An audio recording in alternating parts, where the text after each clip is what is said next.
এখন যারা বলছে চাল দিয়ে যদি ফিতরা দাও তো একবারে সুন্নাত, আমি বলছি আল্লাহর কসম চাল দিয়ে ফিতরা দেওয়া সুন্নাত নয়।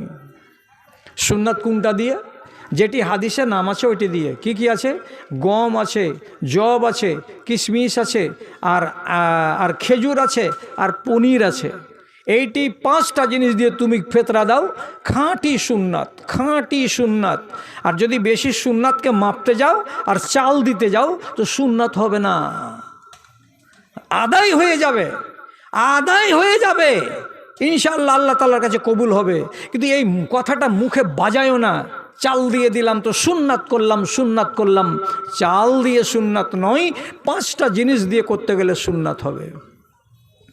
অতএব যারা পারছেন, বাড়িতে চাউল আছে দেন, আলহামদুলিল্লাহ, অসুবিধা নেই। যারা কিনে খাওয়া লোক আছেন, অসুবিধা আছে, আপনি তাকে টাকা দিয়ে দিবেন, অসুবিধা নেই। আপনার ফিতরা কবুল হবে না এটা কথা বলে কেউ যদি রটায়, আপনাকে বলবেন যে তুমি রটাতেই থাকো, আমার হিসাব আল্লাহ নেবেন, তুমি নিবা না। কবুল হবে না হবে ওইটা আল্লাহ তাআলা বুঝবেন, তোমাকে বুঝতে হবে না। যাই হোক, ফিতরা সম্বন্ধে আপনাকে এই কথাটি